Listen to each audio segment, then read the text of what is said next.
Jangan kaget ya kalau di Indonesia akan ada hujan salju. Sekali lagi, jangan kaget kalau Katulistiwa akan bersalju. Memang Sontoloyo ini nyeleneh informasinya. Banyak yang bilang ngawur atau ngayal. Namun kalau bicara ada fakta dan data yang berbeda sumbernya dari berita-berita mainstream, Anda harus mulai berpikir. Penyiaran berita mainstream hampir semuanya dikendalikan globalis dan negara dikuasa yang punya agenda propaganda. Maka informasi yang diberikan Bosman jadi terlihat aneh dan ngawur karena memang berbeda sumbernya dengan berita mainstream. Kembali ke climate war atau perang cuaca. Bukan saja perubahan cuaca ya, altered weather. Perang cuaca akan membuat arus angin dunia berubah. Bukan sekedar climate change atau perubahan iklim karena kebodohan dan kecuekan manusia rendah kepedulian alamnya saja yang membuat dunia semakin panas. Bukan, ini lebih kejam lagi. Jauh lebih kejam dari perbuatan Rangga meninggalkan cinta tanpa pesan. Namun ini adalah perbuatan manusia-manusia egois, pemimpin egois, negara besar egois, dan globalis cabal egois, yaitu para Thanos yang ingin menjadi penguasa, turun tangan dengan sengaja memasang alat menggeser angin, cuaca, terganggu keseimbangan alam secara global. Inilah yang kita wanti-wanti, apa yang akan terjadi setelah pandemi virus berkepanjangan, manusia ditimpa masalah lagi dengan cuaca yang kacau hingga tumbuhan tropis bisa mati, makanan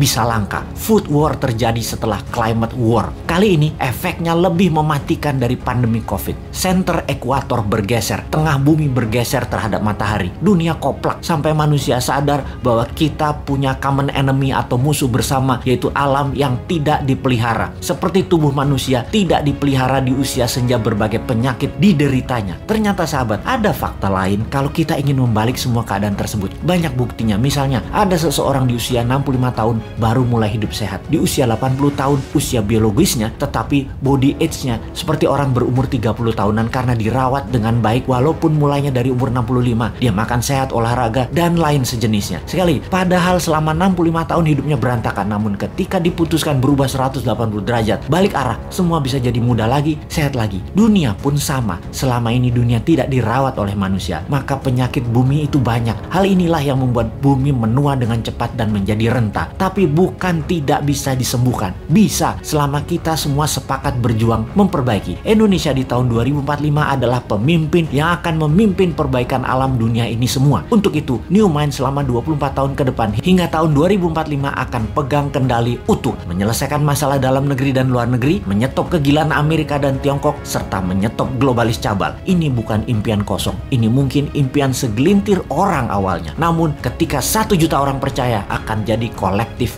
belief. Ketika 10 juta orang pertama, kekuatan keyakinan makin besar. Dan ketika 100 juta orang percaya, maka Indonesia akan bergetar. Ketika 270 juta orang Indonesia percaya, Indonesia menang. Dan ketika 1 miliar manusia percaya, dunia semakin sehat. Ketika 5 miliar manusia sepakat, maka dunia damai selamanya. Saat ini, silahkan kalian percaya dengan pejabat yang mendukung penyedot nikel dari tanah air tercinta ini hingga 3 tahun ke depan, supaya musnah cadangan nikelnya. Silahkan dukung. Tapi kalau mau Indonesia baru, dunia baru, siapkan konsep bernegara yang membuat Indonesia akan menjadi negara superpower. Ubah pola pikir lama dan semua pejabat incumbent, termasuk yang mencalonkan di tahun 2024 yang dari incumbent. Mereka semua pikirannya lama. New Mind, siap!